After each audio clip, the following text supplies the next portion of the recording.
Je suis un homme qui n'appartient à personne et qui appartient à tout le monde, disait de lui Charles de Gaulle.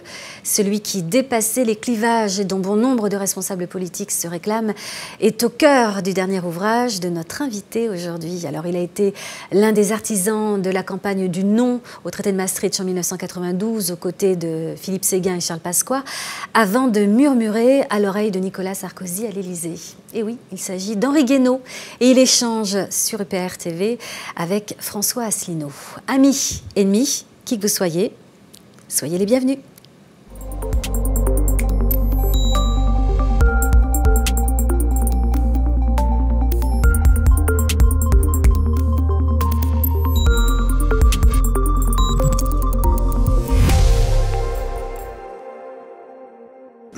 Ravi de vous retrouver dans le cadre de ce nouvel entretien en compagnie de François Asselineau et aujourd'hui Henri Guénaud, ancien député Les Républicains des Yvelines, ancien aussi conseiller spécial de Nicolas Sarkozy durant son quinquennat et puis auparavant commissaire général au plan de 1995 à 1998. Bienvenue à vous messieurs. Et pour débuter cette conversation, un petit mot quand même sur votre dernier ouvrage, Henri Guénaud, sorti l'an dernier, 50 ans après la mort du grand Charles, surnommé aussi dans sa jeunesse, La Grande Asperge, Double Maître ou encore Saut en hauteur. Et le nom de votre livre, le titre, De Gaulle, le nom de tout ce qui nous manque, aux éditions du Rocher, un livre dans lequel vous redéfinissez le gaullisme, mais pas que. Vous êtes aussi le témoin d'un effondrement généralisé. Et puis cette capacité, retrouver la capacité à dire non, c'est au cœur de votre livre, non à tout ce qui menace d'asservir un peuple. Alors, De Gaulle, figure emblématique, figure iconique, installée dans l'histoire et qui inspire nos responsables politiques. En tout cas, ils s'en réclament, ils réclament de cet héritage. On est bien d'accord que c'est n'importe quoi. Qu'est-ce que vous en pensez? Gauche, droite, souverainiste, mondialiste, tout le monde se réclame du gaullisme. Oui, alors d'abord, comme je le dis souvent, je ne distribue pas de brevet de gaullisme à qui que ce soit. Le gaullisme, c'est pas une religion, c'est pas un catéchisme, c'est une histoire qui commence le 18 juin et qui s'achève avec le départ du général de Gaulle de l'Élysée en 1969 après le référendum perdu sur la régionalisation et la participation. Je ne dirais pas que c'est n'importe quoi, je dirais que les politiciens sont égaux à eux-mêmes. Voilà. C'est-à-dire que cherche le politicien, il cherche à savoir ce que les gens attendent, et en fonction de la réponse qu'il apporte à cette question, eh bien, il construit son discours. Voilà. Donc, le politicien d'aujourd'hui, ce n'est pas le cas il y a encore quelques années, a le sentiment que De Gaulle est un nom qui fait écho à quelque chose dans l'opinion, quelque chose de profond, donc il est gaulliste. Voilà. Mais après, chacun jugera de la crédibilité des uns et des autres à se réclamer du gaullisme. Alors De Gaulle n'aimait pas les politiciens parce qu'ils ne servent que leurs intérêts, disait-il. Il faisait la différence entre politiciens et hommes d'État. François Asselineau, quelle est la différence précisément? Vous savez ce qu'on dit. On dit qu'un homme politique, c'est quelqu'un qui pense à la prochaine élection et qu'un homme d'État, c'est quelqu'un qui pense à la prochaine génération. Sans vouloir donner de nom, moi je suis frappé que nous sommes... D'abord, je suis très content de recevoir Henri Guénaud, quelqu'un avec qui je partage beaucoup de une partie d'histoire commune. Je suis frappé de voir que là, on est dans le début des préparations de l'élection présidentielle de 2022. Et l'on voit apparaître des noms ici ou là de gens qui se prétendent candidats, qui disent « je vais être candidat », ça c'est l'acte 1. Et puis l'acte 2, ils vont réunir une boîte à idées. Parce qu'ils ne savent pas quoi faire. Alors, c'est extraordinaire. Alors, je ne dis pas qu'il ne faut pas préparer un programme. Mais là, on a l'impression que la question, c'est « je suis candidat », ça c'est la première chose, puis après, mais qu'est-ce que je vais pouvoir dire ? Et ça va tout à fait dans le sens de ce que dit Henri Guénaud, c'est-à-dire qu'ils savent que le mot de Gaulle est plutôt connoté positivement dans une très grande partie de la population, donc ils vont se dire gaullistes. Mais ils savent aussi que le mot Europe est connoté positivement dans une partie de la population, et puis quand on est eurocritique, on est très vite critiqué, voire banni des médias. Donc ils vont se dire pour une Europe. Et puis, mais ils se rendent pas compte que déjà dire gaulliste et Europe fédérale, déjà il y a un oxymore, il y a quelque chose qui est contradictoire. Et ainsi on voit apparaître des candidats, l'élection présidentielle notamment. Et c'est une collection de mesures qui ont été choisies en fonction du répondant qu'ils obtiennent dans l'opinion mais sans aucune cohérence, ceux qui viennent à des candidats qui sont élus, qui font du en même temps, et puis une fois qu'ils sont présidents de la République, eh ben on s'aperçoit qu'ils ne font rien de ce qu'attendaient les Français, parce qu'ils ne pouvaient pas de toute façon faire des choses contradictoires. Henri Guénaud, vous voulez dans ce livre redonner aussi à la démocratie peut-être ses lettres de noblesse, j'ai l'impression. Oui, mais ça commence d'ailleurs par le sujet que vient d'évoquer François Asselineau, sujet des programmes. Dans une élection présidentielle, c'est l'élection d'un homme qui va prendre en main les destins d'un peuple, quand le peuple lui décide de lui confier son destin. Et donc, tout naturellement, un homme d'État qui devient président de la République doit être lui-même un programme. Il personnifie des valeurs, il incarne le destin d'un pays, il incarne une politique. Ce qui se passe depuis plusieurs décennies, c'est-à-dire que... depuis l'Union européenne. Non, je vais finir sur l'attitude, parce que c'est de l'attitude des uns et des autres que découle tout le reste. Voilà, si on a fait l'Europe telle qu'on l'a faite, la mondialisation telle qu'on l'a faite, la France telle qu'elle est aujourd'hui, avec le désespoir qu'elle suscite chez tous ceux qui aiment leur pays, c'est parce que des hommes l'ont choisi, parce qu'ils se sont comportés d'une certaine façon, parce qu'ils ont pensé d'une certaine manière. L'histoire, elle ne se fait pas toute seule. Elle se fait parce que des hommes la font, même s'ils ne savent pas toujours l'histoire qu'ils font. Mais c'est quand même des gens qui décident. À un moment donné, les choses ne se font pas toutes seules. Et cette tentation du programme de plus en plus épais, et des candidats qui avaient mis... Mitterrand avait un peu plus de 100 propositions, 110 propositions. Maintenant, on a couramment des candidats qui arrivent avec 1 millier de propositions. Enfin, ils ont réuni des groupes de travail. Mais pourquoi ? Parce qu'en général, ils ne pensent rien. Donc, ne pensant rien, il leur faut du prêt-à-porter. Mais c'est une catastrophe. D'abord parce que tout le monde réclame des programmes maintenant, mais personne ne les lit. Et puis parce que un programme, ça ne peut être applicable que si les circonstances s'y prêtent. Or, de plus en plus, on le voit dans les derniers quinquennats, les circonstances peuvent changer du tout au tout entre le moment de l'élection et puis la suite du mandat. Vous évoquez Mitterrand, mais personne ne se réclame du mitterrandisme, par exemple. On entend très peu dans les médias. Pourquoi ? Vous vous demandez pourquoi ? Oui.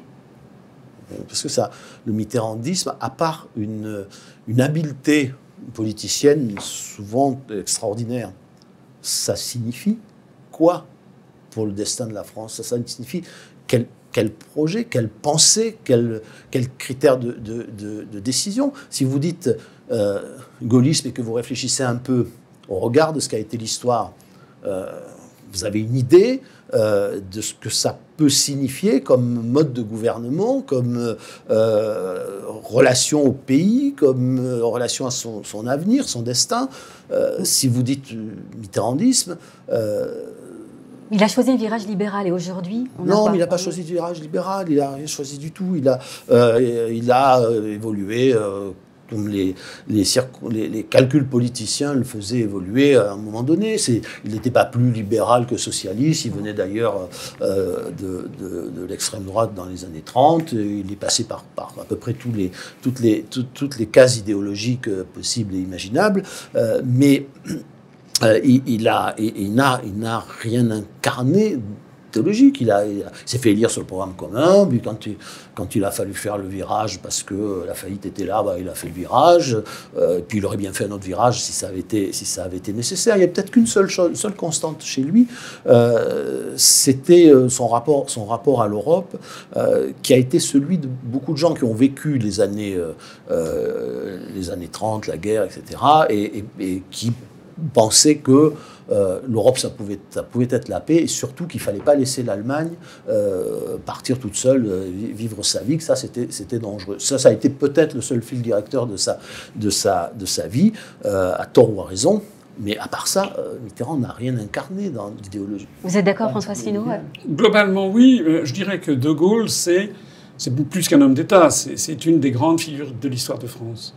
Et on sent que si on peut résumer De Gaulle, c'est une croyance inébranlable dans la destinée de la France, dans l'existence de la France à travers les siècles, et dans dans l'impossibilité que le peuple français laisse tomber la France. Voilà.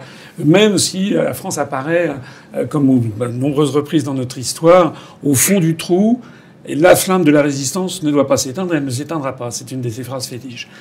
Alors que Mitterrand, c'est comme disait De Gaulle, c'est une arsouille. De Mitterrand, c'est quand même quelqu'un qui fondamentalement, De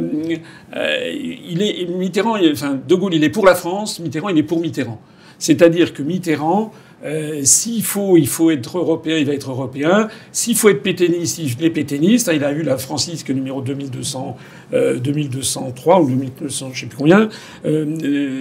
Au mois de mai 42. Puis après, il bascule dans la résistance parce qu'il fait le calcul qu'en fait, c'est en train de mal tourner. Et à toutes les reprises, il aura comme ça surfé sur les événements. Alors, opportuniste. Opportuniste. Il n'était pas sans talent. Il faut reconnaître que par rapport au président actuel, par exemple, Mitterrand avait quand même... Voilà, il avait beaucoup plus d'érudition, de culture générale sur la France. Voilà, donc il en imposait. Il se trouve que moi, je l'ai accompagné quand j'étais dans un gouvernement de cohabitation. J'avais accompagné Mitterrand en Corée et au Kazakhstan. Lorsqu'il arrivait, voilà, c'était le roi de France. Il aimait la France. Voilà, aussi. Et puis quand on le voyait, voilà, à l'étranger, il diffusait quand même une certaine autorité naturelle. Mais à part ça, je suis désolé. Moi, je n'oublierai jamais qu'il est quand même l'auteur, ou du moins il a couvert de son autorité le traité de Maastricht. Voilà. Et personnellement, je considère que le traité de Maastricht est le début du détricotage de la France et peut-être de la destruction de notre pays. On se souvient qu'Henri Guénaud, vous aviez dit non, évidemment, à Maastricht. Non seulement j'avais dit non, mais c'est ma première campagne politique. Ma vie n'ayant pas commencé avec le commissariat du plan. Oui. Voilà, mais la première fois où vraiment je me suis mêlé du débat politique, même si c'était pas sur le devant de la scène. C'est à ce moment-là. C'est au moment de Maastricht. C'est d'ailleurs été la plus belle campagne de ma vie. Alors d'abord parce que les campagnes référendaires sont plus belles que les autres puisqu'on ne demande rien pour soi. On ne demande pas des votes. On se bat pour une idée et pas pour soi-même. Voilà. On ne demande pas aux gens de vous faire confiance, mais on leur demande de trancher pour l'avenir de leur pays. Donc moi j'ai voté non à Maastricht, j'ai voté non à la Constitution européenne. Voilà, je considère que tout ça a été une voie funeste. Alors ça a commencé peut-être avant Maastricht. Je pense que les renoncements, les lâchetés ont commencé avant. Et puis il y a eu l'acte unique, dont on nous avait dit aussi, mais tout ça n'aura aucune conséquence. Puis Maastricht, ça n'avait pas beaucoup de conséquences, à part de faire la paix, parce que si on ne votait pas pour Maastricht, on était pour la guerre. Et puis ensuite, la Constitution européenne, on connaît la suite de l'histoire. On va remonter quelques années, 1946. Le discours de Bayeux. De Gaulle donne sa vision de ce que doit être un chef d'État. Il va s'inspirer des thèses d'un homme politique dont on dit que c'est l'un des esprits les plus brillants de la fin de la Troisième République. C'est André Tardieu qui souhaitait l'équilibre des pouvoirs, un équilibre entre l'exécutif, le Parlement et le peuple. Alors, je voulais vous demander, est-ce que nos institutions sont adaptées à ce qu'on vit aujourd'hui, à la crise qu'on vit aujourd'hui ? Alors, d'abord, l'influence de Tardieu, elle existe, et ça a été effectivement un homme politique très respectable, qui n'a d'ailleurs pas été beaucoup entendu de son temps. Mais les idées développées par le général de Gaulle étaient celles auxquelles il avait personnellement beaucoup réfléchi, et les institutions qu'il a données à la France sont celles auxquelles il avait réfléchi, et celles auxquelles des gens qui l'entouraient de très proche, je pense à Michel Debré en particulier, ou à René Capitan, d'autres, avaient beaucoup réfléchi aussi. Voilà, c'était tirer les leçons, il s'agissait de tirer les leçons de l'histoire de France depuis la fin du XIXe siècle, en tout cas depuis la naissance de la Troisième République jusqu'à la fin de la Quatrième République. L'idée était toute simple, c'était plus jamais ça. Plus jamais la France qui ne peut pas être gouvernée et qui sombre de ne pas l'être, qui sombre dans des catastrophes dramatiques. Voilà, et la Cinquième République, ça a été, à mon sens, la meilleure synthèse jamais réalisée de toute l'histoire de France, alors bien avant la fin du XIXe siècle, puisque on l'appelle avec dédain ou ironie une monarchie républicaine. C'est une monarchie républicaine, mais ça fait précisément la synthèse entre l'histoire de France d'avant la Révolution, l'histoire de France d'après la Révolution et l'histoire moderne. C'est tirer un fil continu, ce qui est l'obsession du général de Gaulle, qui était d'ailleurs, avant lui, l'obsession de Napoléon, qui était l'obsession de tous ceux qui ont eu à prendre la France, ramasser la France en morceaux pour essayer de la reconstituer. Voilà. Vous savez, Napoléon, il disait je ne sais plus, de Jeanne d'Arc au comité de salut public, je prends toute l'histoire. Voilà,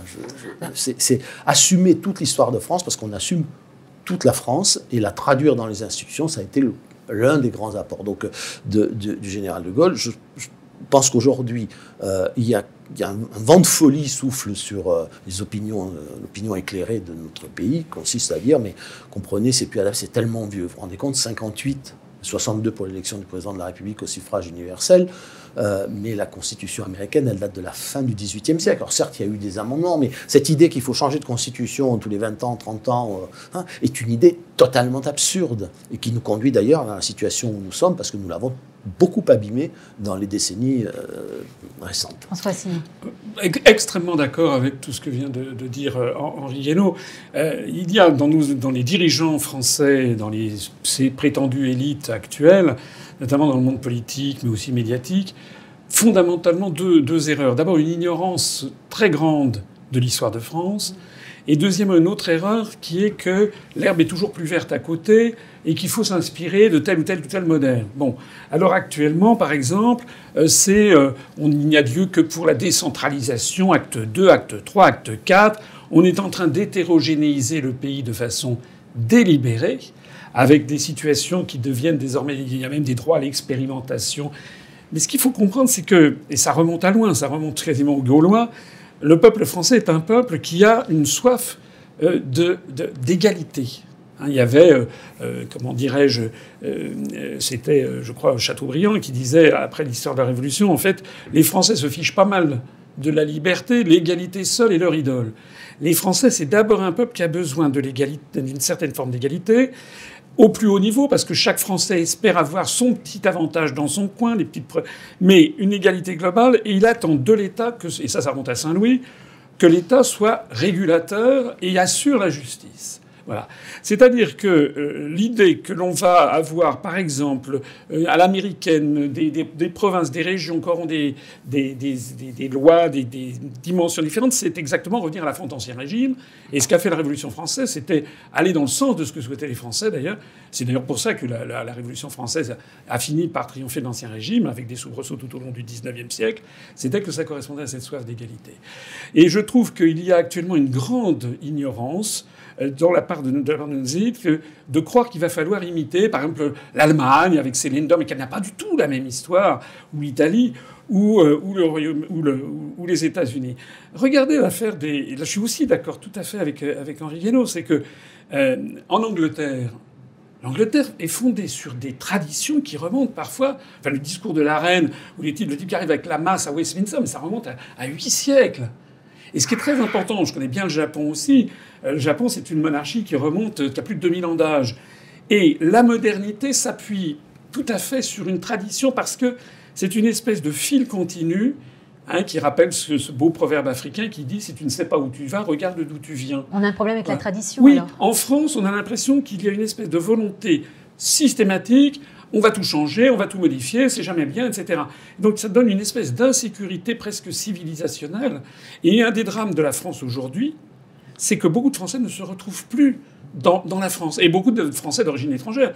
Des gens qui sont des jeunes qui sont de la première ou deuxième génération, qui sont arrivés dans un pays qui a une certaine forme, qui d'un seul coup ils se disent « Mais ce pays se renie ». Il y a une très belle phrase de De Gaulle, j'arrêterai là, une très belle phrase de De Gaulle qui dit qu'il s'adresse avant tout à toutes celles et à tous ceux qui veulent avant tout que la France reste la France. Voilà. Alors ça ne veut pas dire que la France ne change pas. Elle change, mais elle change un peu comme change une personne, c'est-à-dire tous les jours imperceptiblement. Bien sûr, elle change bien sûr la France d'aujourd'hui, ou même la France du général de Gaulle. Elle n'était pas tout à fait la France de Louis XIV. Il l'avait d'ailleurs dit. Imaginons pas que nous allons revenir à la France de Louis XIV. Mais c'était toujours la France. C'est-à-dire qu'il y a une continuité. On ne perd jamais le fil, on ne le rompt jamais. Et même la Révolution, quoi qu'on en dise, si elle a été une rupture sanglante d'une certaine façon, d'une autre façon a été une forme d'accomplissement, parce que qu'a accompli la Révolution française, sinon l'idée cet idéal d'une France une et indivisible, qui était le projet capétien depuis l'origine des Capétiens. Vous n'avez pas l'impression qu'elle se meurt, la France? Comment ? Elle se meurt, la France, non ? Non, alors... Je ne sais pas si elle se meurt parce que jusque-là, elle a traversé bien des épreuves où elle a failli mourir et elle n'est pas morte. Bon, on verra bien ce que disait le général de Gaulle. Elle en a vu d'autres, la France. Bon, je ne sais pas, c'est un peu trop tôt pour prononcer l'éloge funèbre. Mais en tout cas, elle se retrouve dans une situation de grande difficulté. Et pour rebondir sur le propos de François Asselineau à propos de cette espèce de fragmentation qu'on voit non seulement d'ailleurs à travers la décentralisation, mais à travers la communautarisation, à travers la montée des minorités agissantes, etc. Donc, on voit bien qu'il y a une fragmentation. Vous savez, Pompidou disait arrêtez de me casser les pieds avec l'Europe des régions. L'Europe des régions, elle a déjà existé, ça s'appelait le Moyen-Âge. Voilà. Donc la question est de savoir si nous voulons revenir, ce qui est le projet d'un certain nombre de gens, avant la nation, avant la naissance de la France, ou pas. Mais il faut savoir que notre pays, il est fait de fragments extrêmement divers depuis le début, c'est-à-dire des multitudes à la fois de tribus gauloises et non gauloises, qui petit à petit forment un seul peuple, mais un peuple qui est toujours fragile. Pourquoi est-il obsédé par l'égalité ? Pas obsédé par l'égalité parce qu'il est dominé par une idéologie égalitariste, vouloir que tout le monde soit sous la même toise. Il est obsédé par l'égalité parce que c'est la clé de voûte de l'unité française. Voilà. Il faut que chacun de ces morceaux soit à peu près le sentiment d'être à égalité avec les autres pour maintenir l'unité de la France. Pourquoi l'État a fait la France et pourquoi il l'a fait dans l'incarnation du pouvoir royal ? Parce qu'il fallait que le souverain soit le plus puissant possible pour que face à lui, le plus puissant des seigneurs et le plus humble des sujets soient à égalité. Un besoin d'égalité, besoin d'équité aussi. Voilà. Comment ? Besoin d'égalité, mais aussi besoin d'équité, c'est une petite nuance. Non, besoin de justice.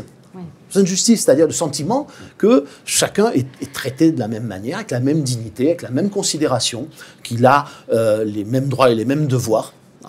Et sinon, il n'y a plus d'unité. Elle est fragile, cette unité. Et ce que nous avons oublié, en tout cas ce que une partie de ceux qui nous dirigent ou de ceux qui dirigent l'opinion ou qui la forgent a oublié, c'est que cette unité était d'une grande fragilité et que on la mettait en danger quand on se comportait comme on se comporte aujourd'hui. Alors, je vais rebondir sur le Conseil scientifique, François Asselineau. On parle de fragilité. Vous savez que le Conseil scientifique est chargé de conseiller l'exécutif sur cette gestion de la crise. Et on a l'impression que ce Conseil scientifique n'a pas pris en compte, en tout cas au début, les effets délétères du confinement ou encore du couvre-feu sur la population. Je pense à l'absence de vie culturelle, de vie cultuelle, de vie affective pour certains. C'est pas le rôle du Conseil scientifique. Le rôle du Conseil scientifique, c'est de réfléchir à la situation sanitaire. Voilà, entre médecins le drame dans cette affaire, c'est qu'on a institutionnalisé un Conseil scientifique, ce qui lui a donné une part dans le débat public qui est en réalité totalement illégitime. C'est que vient faire le Conseil scientifique dans le paysage institutionnel français, même s'il ne prend pas de décision. Ça lui donne une autorité particulière dans le débat qui n'a pas lieu d'être. Il est normal que le pouvoir interroge les scientifiques, qui cherchent des conseils, qui cherchent des avis, et des avis si possible éclairés, autorisés. En revanche, qu'il y ait un conseil scientifique institutionnalisé et que le pouvoir politique se cache derrière, ça c'est une faute majeure. Voilà, c'est une faute majeure, et que la première chose pour assainir la situation qu'il faudrait faire, c'est de supprimer le conseil scientifique. Voilà. Pas du tout supprimer, encore une fois, le conseil des scientifiques que le pouvoir décide de consulter. Mais on est dans une situation où tout est faussé, voilà, dans la gestion de cette crise. Alors, le lien entre médecins et politique, liaison dangereuse, François Asselineau. J'aurais beaucoup de choses. Il y a une chose, je voudrais revenir un tout petit peu sur la question en un mot. Je crois que nos compatriotes ne se rendent pas suffisamment compte que la France pourrait quand même disparaître. Ils pensent que c'est une donnée. Ils pensent que la France, c'est une donnée qui existera toujours, que la langue française, c'est une donnée qui existera toujours, la culture française, une donnée qui existera toujours, notre niveau de vie, une donnée qui existera toujours. Et donc, c'est un peu un caprice d'enfant gâté que de se dire, maintenant, je fais ce que je veux, je modifie tout, je charcute les institutions, je mets de côté, parce que c'est exactement ce qui vient d'être dit, je mets de côté le Parlement, je mets de côté les administrations, etc. Je crée moi-même mon petit comité Théodule, etc. Il y a quand même beaucoup d'inconséquences là-dedans. Il y a beaucoup d'irresponsabilités. Je crois, c'était Deng Xiaoping qui disait, le leader chinois, qui disait, ou reprenant une phrase d'ailleurs de Confucius, il faut diriger un grand État comme on fait cuire un petit poisson. C'est-à-dire avec beaucoup de délicatesse. Voilà. Et l'histoire de Chine, par exemple, est une histoire aussi d'explosion, de reconstitution par des nouvelles dynasties. Et moi, je crois que on a affaire à des personnes qui ne se rendent pas compte des risques que nous prenons avec l'Union européenne, avec la soumission à l'Allemagne, avec les délocalisations généralisées qui découlent des traités, donc avec la perte de substance, de création de richesses qui fait le niveau de vie des Français, avec les privatisations des services publics qui sont exigées par Bruxelles et qui remettent en cause le lien social dont on parlait, qui est tissé depuis des siècles, et les Français sont extrêmement attentifs à la sécurité sociale, au système hospitalier, au système éducatif, etc. Et c'est tout ça, c'est l'identité même de la France qui est en train d'être remis en cause, avec cette espèce d'insouciance, un peu comme la Pompadour, qui disait après nous le déluge, en 1759. Donc voilà ce que j'ai. Et donc je reboucle effectivement sur cette affaire de conseil scientifique, c'est tout à fait anormal. D'ailleurs, je voudrais dire conjoncturellement, on a affaire à quelque chose qui n'est pas banal. On a affaire à une pandémie. On ne sait pas là-dedans. On écoute. Moi, j'ai écouté tous les experts. Il y a toutes les opinions. Et à chaque fois, on a des professeurs de médecine très très chevronnés, des prix Nobel, des ci, des ça, qui s'écharpent les uns avec les autres, chacun traitant l'autre de charlatan. Et vous avez là-dedans des médias qui ont pris un parti qui est celui de Macron et qui correspond malheureusement au parti de Big Pharma, c'est-à-dire des très grandes entreprises pharmaceutiques. On voit des conflits d'intérêts absolument scandaleux dans notamment ce conseil des scientifiques avec des gens qui reçoivent de l'argent des laboratoires pharmaceutiques. Mais si on revient aux fondamentaux, en fait, on ne sait pas très bien ce qu'il faut faire. Moi, je considère que dans une situation de cette nature, le gouvernement ou l'État, M. Macron, aurait dû prendre l'avis des Français.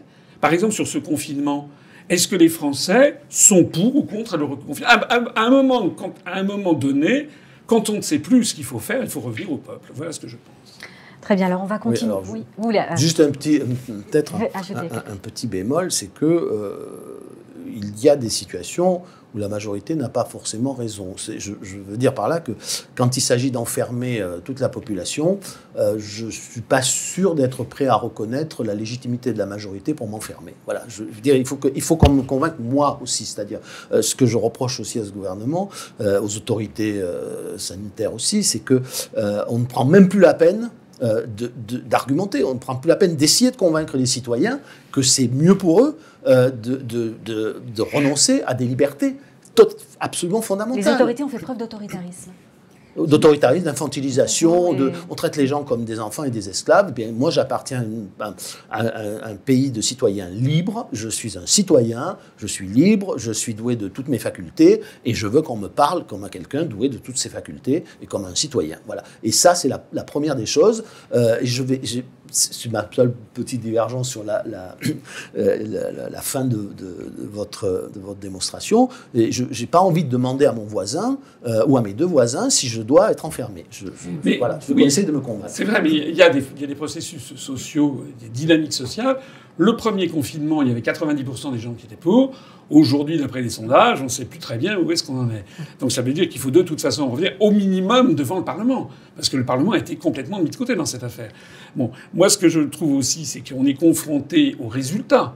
Et ce qui est extrêmement grave, alors là, on change très légèrement de sujet, mais ce qui est extrêmement grave, c'est qu'on ne peut même pas comparer les résultats. Il y a quand même 201 pays et territoires dans le monde, dont j'ai vu les statistiques, et en nombre de morts par habitant de la Covid, la France est 20e le plus mauvais sur 201. Ça veut dire qu'il y a 181 pays et territoires dans le monde qui font mieux que la France en matière de gestion. Donc ces histoires de confinement qu'on ne vienne pas nous dire que M. Macron, c'est la responsabilité, qui est obligé de prendre des mesures impopulaires pour le bien-être du public. Ça n'est pas vrai, puisque ça ne marche pas. Bon, là, alors, je suis assez d'accord. Voilà. Bon, de toute façon, vous êtes critique vis-à-vis donc, de la logistique. Mais tout est faux, tout est faux. C'est la logistique qui est quand même le fondement même d'une gestion de crise. Ça commence par la logistique. C'est raté sur tous les plans. On ne va pas refaire la communication de crise, qui est un élément tout aussi majeur de la crise. C'est raté. La gestion psychologique de la crise, c'est raté. Et le respect qu'on doit aux citoyens quand on veut le priver de ses libertés les plus fondamentales, c'est raté. Bon, sans parler du sort qu'on fait à la science, en disant c'est scientifique, en considérant que ça suffit comme argument, alors que rien de tout ça n'est scientifique, ni établi, parce qu'on ne s'oblige même plus à essayer de convaincre les gens. On dit voilà, un matin, il y a un ministre qui arrive qui dit nous avons décidé de vous enfermer, nous avons décidé que acheter tel produit, c'était pas essentiel pour vous. On est chez les fous. Voilà, il n'y a pas d'autre mot. Comme disaient nos amis allemands. Oui, mais avec des conséquences qui sont terribles, dont on sait maintenant à coup sûr qu'elles sont terribles. Les conséquences, elles restent à venir là en 2021. Il y en a beaucoup, mais on a déjà une vision d'un certain nombre de conséquences. Et franchement, il y a de quoi s'inquiéter pour la suite. Pour terminer, il y a quelque chose que je voudrais aborder. J'ai vu une tribune dans Le Monde ce mercredi 27 janvier. En refusant de se soumettre aux exigences européennes sur certaines questions de législation et de politique, le gouvernement de Boris Johnson a réaffirmé que la démocratie n'a pas de sens sans la souveraineté. Ce sont les mots de l'historien britannique Robert Tombs. Alors pourquoi la question du Frexit est si peu posée dans les grands médias? Et je trouve qu'on ne vous a pas beaucoup entendu sur ce sujet. Moi je ne suis pas favorable. Alors voilà, c'est la question. C'est une petite divergence, si je peux dire. Expliquez-nous pourquoi.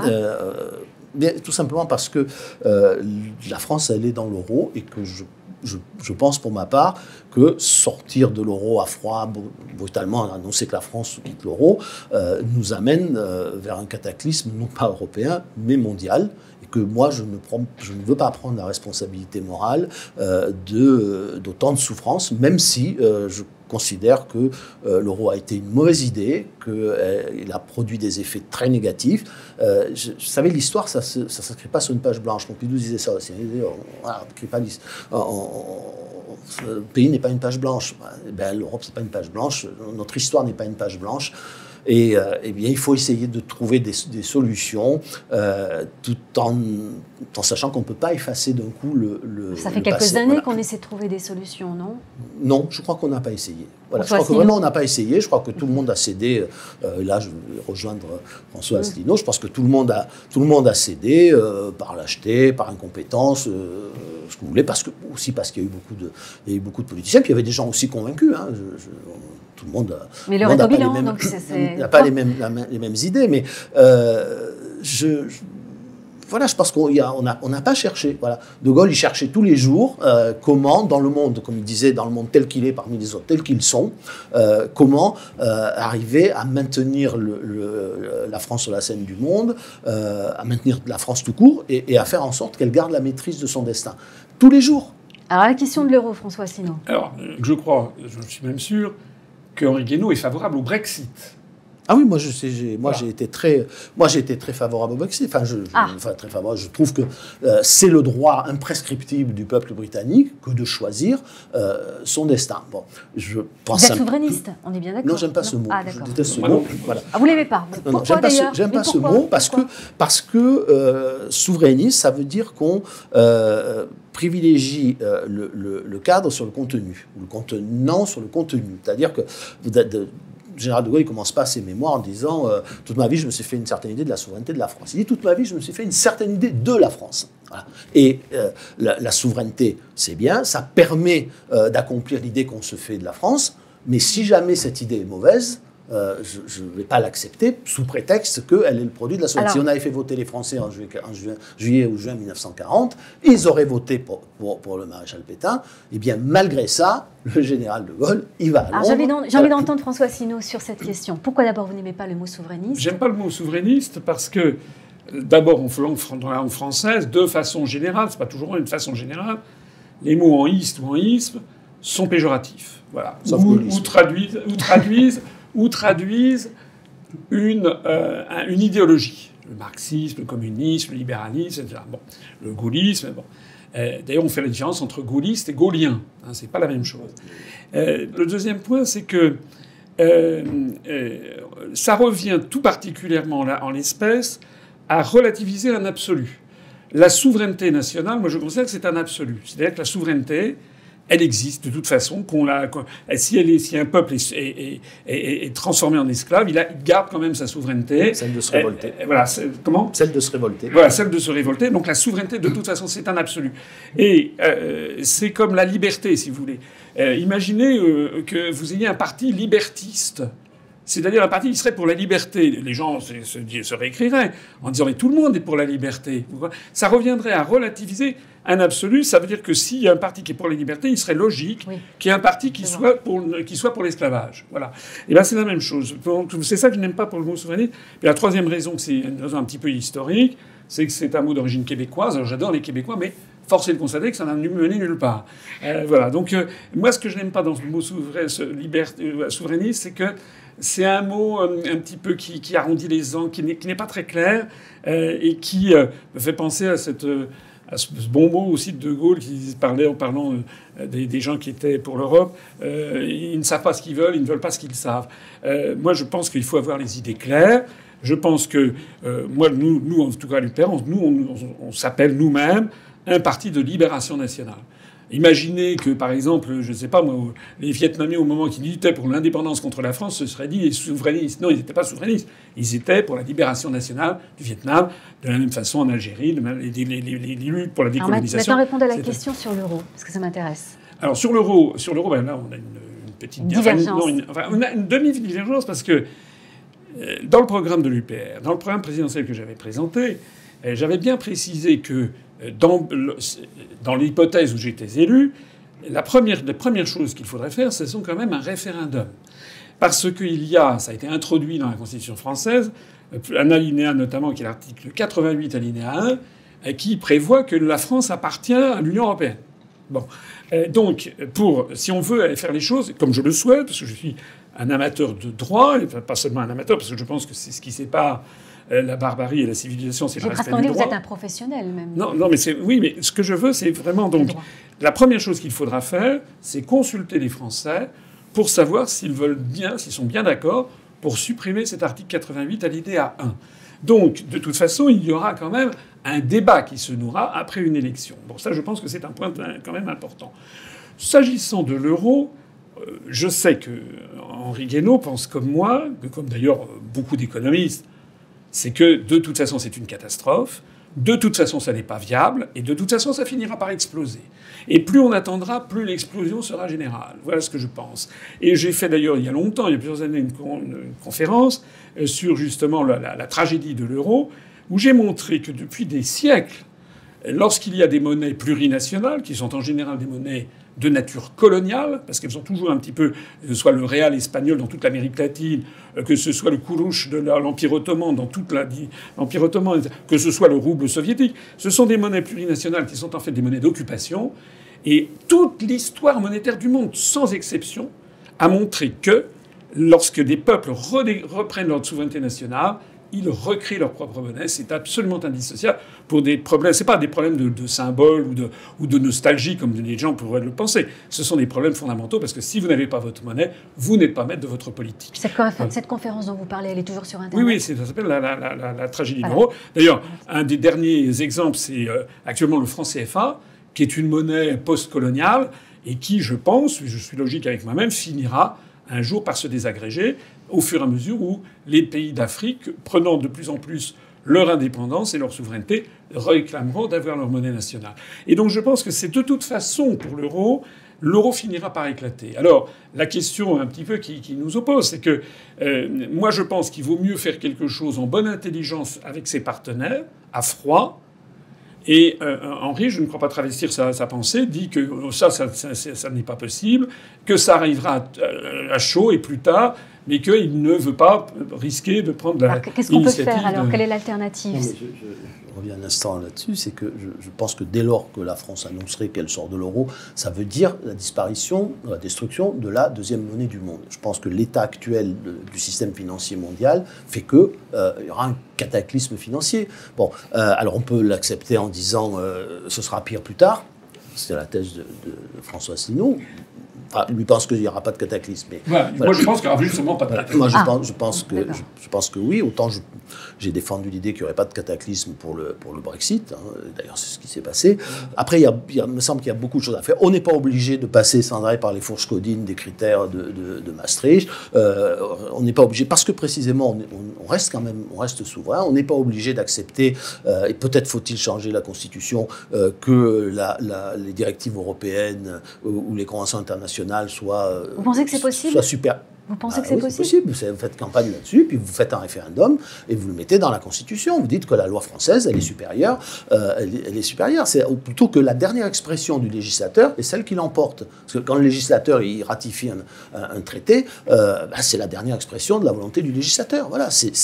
Et quand c'est nécessaire, vous faites un référendum. Moi, je pense qu'on doit aussi inscrire dans la Constitution le fait que tout traité qui a des conséquences sur l'exercice de la souveraineté, je dis bien l'exercice, doit passer par la voie de l'article 11.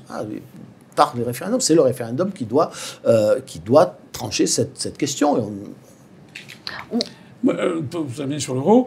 Donc effectivement, je ne partage pas l'opinion selon laquelle sortir de l'euro, ça serait l'apocalypse. Ça, je ne le crois pas du tout. D'abord parce que c'est la catastrophe. C'est ce qu'on nous a dit sur le Royaume depuis 5 ans sur le Brexit. Des gens qui avaient tous des arguments. Moi, j'ai toujours dit... il y a des quantités de vidéos qui montrent que depuis 5-6 ans, j'ai toujours dit qu'il n'y aura pas d'apocalypse. Il n'y a pas d'apocalypse. Non, ça, Et là, on est d'accord sur ce point. Il faut voir que lorsque l'Union soviétique s'est désintégrée, ils ont créé 15 monnaies nationales. Alors, il y a eu un passage à vide, il y a eu des gros problèmes. Des chutes de 15% du PIB, c'est vrai. Mais au bout de 10 ans, tout est surmonté. Maintenant, la Russie et les pays de la Russie se portent beaucoup mieux que la fin de l'URSS. Mais en plus de ça, c'est un petit peu technique ce que je vais dire, mais le rouble, il y avait une banque centrale nationale. Et le rouble était une monnaie unique. Alors que j'ai expliqué dans mes conférences que l'euro n'est pas une monnaie unique. Il y a actuellement 19 pays dans la zone euro, il y a 19 banques centrales nationales. Je renvoie à mes conférences, il y a toujours la Banque de France. Et l'euro que nous utilisons en France, c'est une créance sur la Banque de France qui s'appelle euro, comme les créances que nous avons... Si vous avez un compte en Allemagne, c'est une créance sur la Bundesbank, qui s'appelle euro, qui s'échange au taux de 1 pour 1. Mais fondamentalement, les créances sont bien différenciées. Et ça a été voulu comme tel parce que, justement, l'Allemagne voulait un système qui soit facilement réversible. C'est-à-dire que nous avons clé en main une Banque de France, des comptes nationaux, on connaît quelle est notre monnaie nationale. Bon, il y a donc on a quand même toute une série d'instruments qui permettent de gérer la transition vers un retour à la monnaie nationale. Sur le plan technique, vous avez parfaitement raison, et il n'y a pas de problème technique. La difficulté, elle n'est pas là. La difficulté est encore une fois, dans ce marché financier global, dans lequel faire disparaître d'un seul coup, détruire la deuxième monnaie du monde, à mon sens, ne peut que très mal se passer. Voilà. Bon, mais c'est pas technique, hein, c'est pas de la technique, c'est de l'économie, c'est pas de la. Je pense que les financiers, ils ont quand même une grande capacité. C'est quand même le pragmatisme. Voilà. Et lorsqu'ils seront, l'euro disparaîtra, mais c'est pas une destruction. Il y aura toujours des créances, ils auront toujours des créances. C'est un monstre. Voilà. C'est un monstre. Oui, la finance que nous avons créée est un monstre.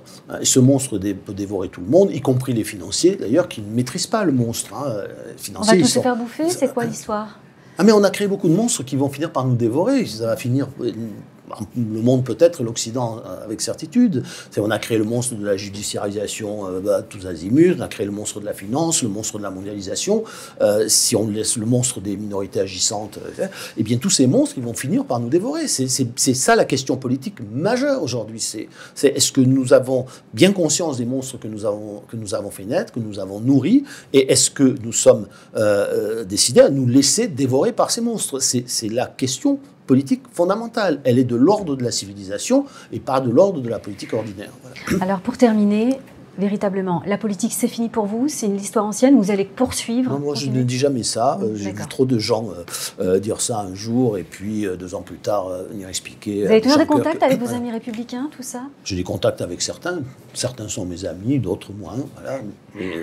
Très bien. Je ne sais pas ce que c'est aujourd'hui. Est-ce que vous avez encore la foi ou encore le cœur, dans le sens le courage, pour continuer à faire de la politique? Oui, mais il m'arrive d'avoir des... Vous savez, c'est très gaulien, hein, sans me comparer au général de Gaulle ou à Philippe Séguin, mais il y a des jours avec et des jours sans. Il y a des jours où c'est vrai que certaines choses me désespèrent. Maintenant, comme disait Bernanos, l'espérance est une vertu héroïque. Il y a des jours et des époques où cette vertu exige plus d'héroïsme que d'autres époques. Je pense que c'est le cas, en tout cas pour moi. Eh bien, François Asselineau, je sais que vous gardez la foi et vous continuez à nous proposer des vidéos très régulièrement sur vos sites et vos réseaux sociaux. Oui, et puis aussi travailler à essayer de rapprocher des points de vue, notamment... Comme on le fait ici. Comme on le fait ici, notamment dans la perspective de 2022. Et moi, les entretiens que j'ai faits là depuis quelque temps montrent que chacun a ses valeurs, ses divergences, mais il y a quand même un fond commun chez beaucoup de responsables français, et là on vient de le voir encore, qui commencent à refuser la destruction de la France. Voilà. La question, elle est là. Il y a un moment à partir duquel il faut dire non, il faut dire les Français, moi c'est ma conviction profonde, et j'essaie d'œuvrer là-dedans. Je pense qu'au bout du compte, les Français ne laisseront pas tomber la France. Voilà. Votre livre, De Gaulle, le nom de tout ce qui nous manque, aux éditions du Rocher. Merci beaucoup Henri Guénaud, merci François Asselineau, et j'invite bien sûr tous les internautes à commenter sous cette vidéo. À très bientôt, je vous remercie de votre attention.